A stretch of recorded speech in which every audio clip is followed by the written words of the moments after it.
Hi friend, good evening, नमस्कार। कैसे हो? आई होप कि आप अच्छे होंगे। हम आपके समझ बहुत दिन बाद आए हैं। आप पूछोगे क्यों? क्योंकि थोड़ा एग्जाम वगैरह था तो टाइम नहीं मिल रहा था वीडियो बनाने के लिए, तो इसलिए मैं बना नहीं पा रहा था। सॉरी, माफ़ कीजिएगा।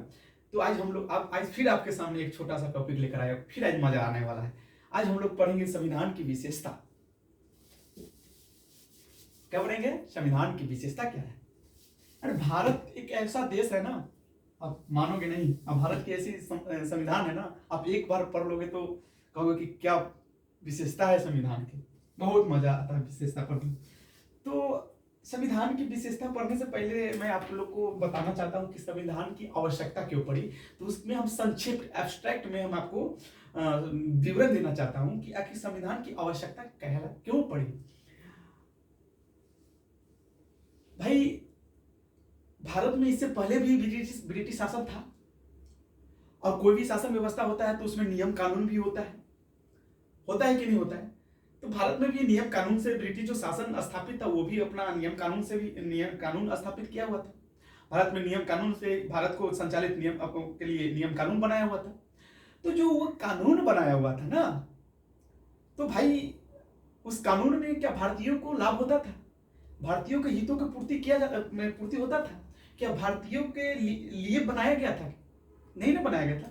वो तो इसलिए बनाया गया था कि ताकि वो अपने उद्देश्यों को पूर्ति कर सके और अपने हितों को पूर्ति। और वहां पे ब्रिटेन में औद्योगिक क्रांति जो हुआ था, और उस औद्योगिक क्रांति को जो उद्योग के लिए जो जो चीज आवश्यकता है वो यहाँ से ले जाए। इतना चुट्टा लोग थे। ब्रिटेन कम चुट्टा है, बहुत चुट्टा है। उसका नाम न लीजिए। तो मैं बताना चाहता हूँ। तो भाई भारत है, भारत में अनेक संस्कृति है। कहने का मतलब है कि भारत है, ये भारत है। इस भारत में क्या क्या है?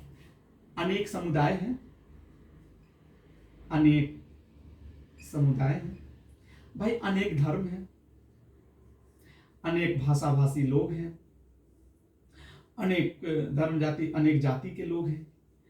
अरे भाई, इन सभी लोग भारत में निवास करते हैं, और इन सभी को क्या होगा? अपना अपना एक संस्कृति होगा, अपना अपना धर्म होगा। उस धर्म को मानने का जो जो जो नियम कानून होगा वो अलग अलग होगा। जैसे कि मान लीजिए सिख हिंदू है, मुस्लिम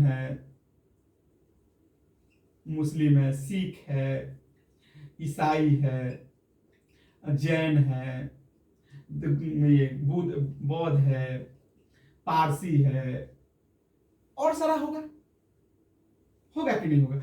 और भाई इन सभी का अलग अलग नियम कानून होगा, सभी का संस्कृति अलग अलग होगा, सभी का धर्म अलग अलग होगा, सभी को धर्म के मानने का जो नियम कानून होगा वो अलग अलग, कर्म कांड जो होगा वो अलग अलग होगा, सभी का जो उद्देश्य होगा, महत्वाकांक्षाएं होगी, जो उनकी जो इच्छा होगी वो अलग अलग होगा।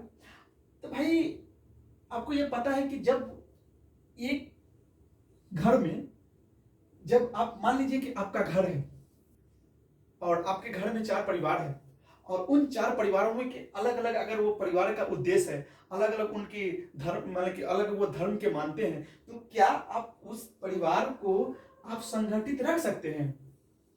नहीं रख सकते। क्यों नहीं रख सकते भाई? जब यह मानिए कि ए नामक व्यक्ति, बी नामक व्यक्ति है, अलग अलग धर्म के, जब यह अपना उद्देश्य पूर्ति करेगा तो आपको पता होगा कि बिना अगर हम अपना उद्देश्य पूरा करते हैं, अगर हम अपना कुछ करते हैं तो उसमें दूसरे के हित को प्रभावित होता है। दूसरा चाहेगा नहीं कि इसका उद्देश्य पूरा हो। तो इसलिए क्या जरूरत है कि एक ऐसे दस्तावेज की जो आवश्यकता थी, ताकि इन सभी के संस्कृति, धर्म, भाषा, महत्वाकांक्षाओं को उसमें शामिल किया जा सके, तथा इनके द्वारा उसको स्वीकृति किया जा सके। इसके साथ साथ वह इन सभी के द्वारा उन पर उस दस्तावेज पर विश्वास व्यक्त कर सके, ताकि वह यह समझे कि वह जो दस्तावेज है ना वो हमारे विकास के लिए है। इसलिए संविधान की आवश्यकता पड़ी।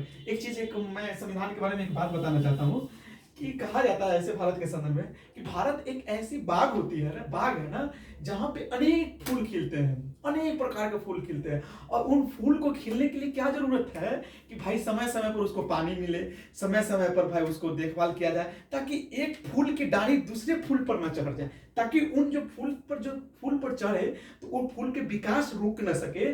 इसलिए एक ऐसी माली की जरूरत थी जिन मालिकों के माध्यम से उनके जो खिल रही थी उनको बरकरार रखा जा सके। इसलिए ऐसे मालिक की जरूरत थी कि जिससे कि उनकी विकास, उनके मतलब कि जो खिल रही है ना उसमें अवरोध ना हो। उसी प्रकार भारत है, भारत में एक ऐसी भारत सामाजिक संस्कृति वाला देश है जहां पे अनेक धर्म के लोग रहते, अनेक भाषा भाषी वाले लोग रहते, अनेक जाति के लोग रहते, अनेक संप्रदाय के लोग रहते हैं, और सभी को महत्वाकांक्षा अलग अलग होती है। और इन सभी के बनाए रखने के लिए एक ऐसी दस्तावेज की जरूरत थी ताकि उसमें इन सभी की महत्वाकांक्षाओं और धर्म और संस्कृति को समाहित किया जा सके, और उसके माध्यम से इन सभी के विकास में, इन सभी को विकास किया जा सके। इसलिए संविधान की आवश्यकता थी। ये 2 मिनट के पहलू था। इससे पहले हम जो वीडियो डाले उसमें संविधान को मतलब बेहतरीन तरह से हम बताए हुए कि आखिर संविधान की आवश्यकता क्यों, तो संक्षिप्त विवरण था। तो आज हम विशेषता पढ़ते हैं। संविधान की विशेषता भाई बहुत महत्वपूर्ण, ये जो टॉपिक है ना संविधान, ये बहुत महत्वपूर्ण है। ये जो टॉपिक है, ये बहुत महत्वपूर्ण टॉपिक है, क्योंकि यूपीएससी में आपको पता होगा कि हम लोग यूपीएससी का रेफरेंस है, और हम लोग जो भी पढ़ते हैं तो यूपीएससी के दृष्टि से पढ़ते हैं, और जो भी बोलते हैं यूपीएससी का भाषा ही बोलते हैं। तो ऐसा माना जाता है कि जो संविधान की विशेषता है ना, हमारे संविधान बहुत बड़ी विशेषता है। अगर आप छोटा मोटा अगर पढ़ोगे ना, जैसे 7वां 8वां शिक्षक आप एनसीईआरटी पढ़ोगे तो उसमें सबसे अच्छा बात रहता है लिखा हुआ कि हमारा संविधान विश्व के सबसे बड़ा संविधान। वास्तविक बात है कि जो हमारा संविधान है ना वो विश्व के सबसे बड़े संविधान है, और सबसे बड़े संविधान, लिखित संविधान सबसे बड़े। और विशेषता क्या है, तो अब बताते हैं कि हमारा संविधान क्या है। संघात्मक शासन व्यवस्था को अपनाया हुआ है। संघात्मक शासन व्यवस्था को अपनाया हुआ है। अब भाई संघात्मक शासन व्यवस्था होता क्या है, पहले तो ये भी तो जान लें। संघ मतलब क्या होता है, समूह। समूह मतलब एक से अधिक लोग। अच्छा, संघ मतलब एक से अधिक लोग, ठीक है। शासन मतलब माने एक से अधिक लोग के द्वारा शासन किया जा सके। इसका अर्थ यही होना कि एक से अधिक लोगों का शासन व्यवस्था हो, ठीक, एक से अधिक लोगों का शासन व्यवस्था हो। ये तो इसका सार का ये हो गया।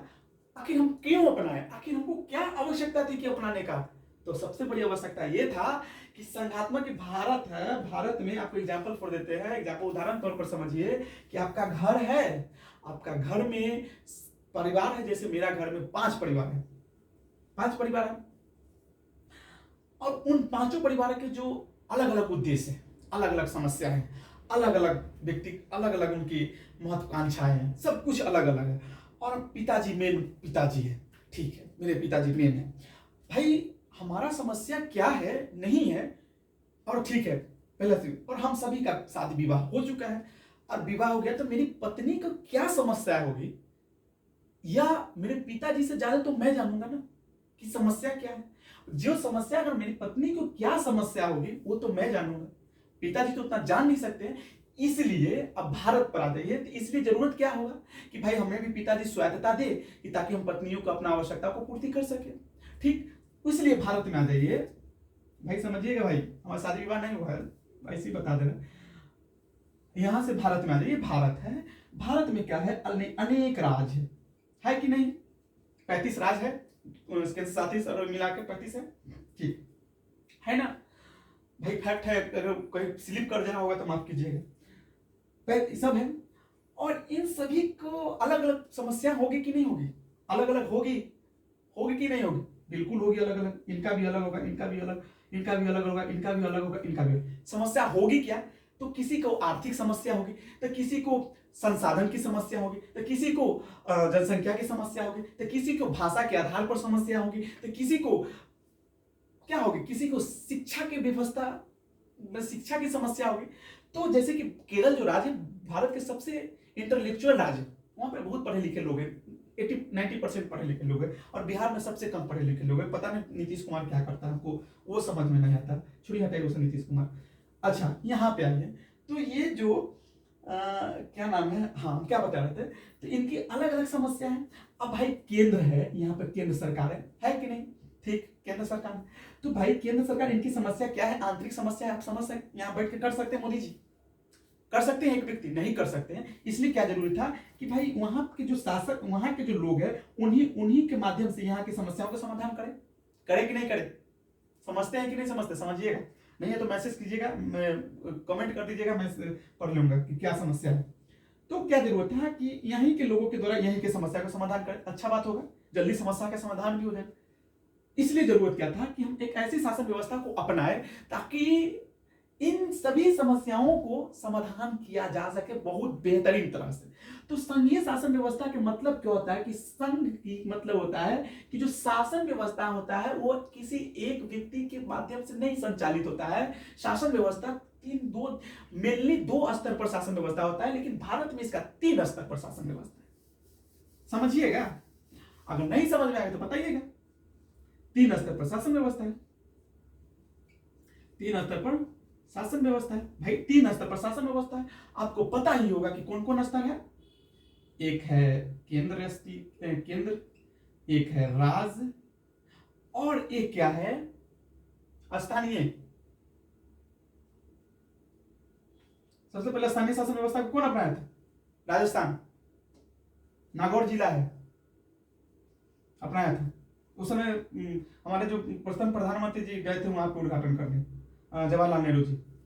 3 स्तरीय शासन व्यवस्था है कि नहीं? ठीक है। और इन 3 स्तरीय शासन व्यवस्था है भाई, हमको शासन करना है तो हमको ऐसा कुछ मिले तो ना, शक्ति